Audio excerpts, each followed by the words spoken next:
को परमिशन मिला नहीं मिला अलग वो बताएगा। उन्होंने क्या कहा कि हमको राइट ऑफ वे चाहिए मस्जिद में। अब मेरे को आप बताइए मैडम, अगर कोई राइट ऑफ वे चाहता है तो सर्वे की क्या जरूरत उसमें? उनका प्रेयर पढ़ लीजिए, प्रेयर में लिखा है राइट ऑफ वे चाहिए। उसी दिन कोर्ट में आता है, कोर्ट दोपहर में सुनता है और 1 घंटे के बाद ऑर्डर दे देता है और 45 किलोमीटर कोर्ट से मस्जिद का रास्ता है, पुलिस पूरी तैयार वहां पर। क्या हो रहा है फिर? ये कोई राइट ऑफ वे चाह रहा है आर्कोलॉजिकल एक्ट के तहत, भाई राइट ऑफ वे चाहिए तो आके बैठे ना पिटिशनर, कौन रोक रहा है तुमको मस्जिद में? मगर सर्वे के ऑर्डर क्यों दिया जज ने फिर? इसको आप समझिए, इसकी क्रोनोलॉजी समझिए, आप क्या करना चाह रहे हैं फिर आप। अच्छा, मथुरा की आप बात किए, 1965 में हिंदू और मुसलमानों ने बैठकर तस्वीया कर लिया।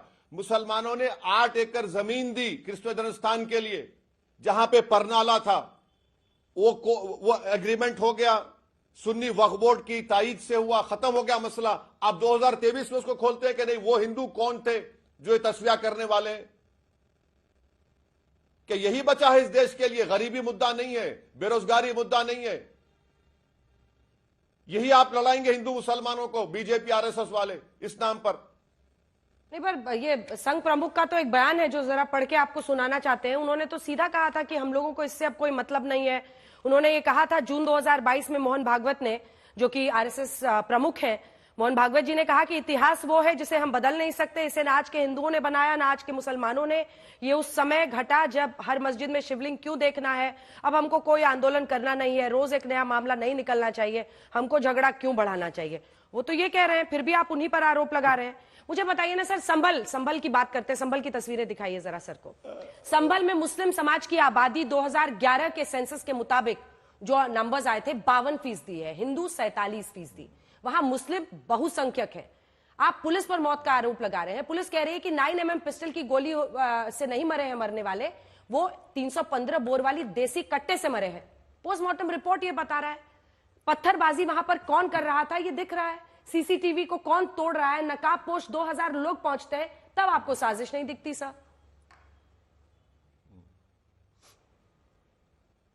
मैडम एक बात सुन लीजिए, पोस्टमार्टम रिपोर्ट आपके ने है तो आप मुझे पहुंचा दीजिए प्लीज। कौन सी पोस्टमार्टम रिपोर्ट आएगी इतनी जल्दी?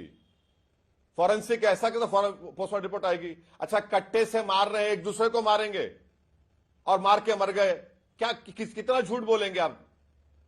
अरे अगर पुलिस को गोली लगती तो हम बोल सकते डिबेट के पॉइंट पे, नहीं एक दूसरे को कट्टे से मार लिए।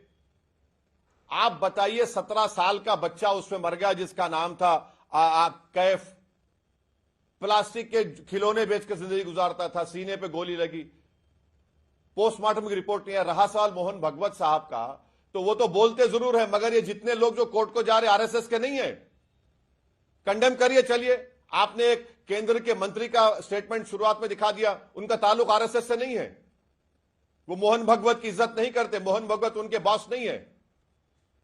अरे हम अब देख चुके हैं ना मैडम। और एक एग्जांपल मैं देता हूं आपको, जिस वक्त बाबरी मस्जिद के ताले खोले गए थे, मुस्लिम पक्ष नहीं था, उस जमाने में कंप्यूटर नहीं था, जज साहब ने 15 मिनट की हियरिंग में 28 पेज का ऑर्डर दे दिया। आप बताइए, टाइपराइटर में 5 मिनट ऑर्डर दे दिए और जाकर ताले खोल दिए गए। और बाद में जज साहब अपनी किताब में लिखे कि मुझे डिवाइन इंस्पिरेशन मिला। कैसे मिला डिवाइन इंस्पिरेशन? कि मेरे घर पर और मेरी कोर्ट की दीवार पर अपनी किताब में लिखा कि काला बंदर बैठता था। क्या हुआ आपने देख लिया।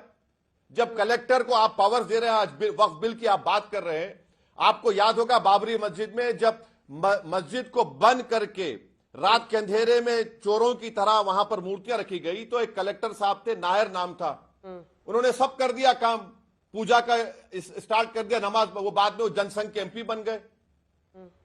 तो ये सब चीजें हमारे सामने है मैडम। तो वैसी साहब आपको ऐसा भी नहीं है कि हम आके बैठ गए।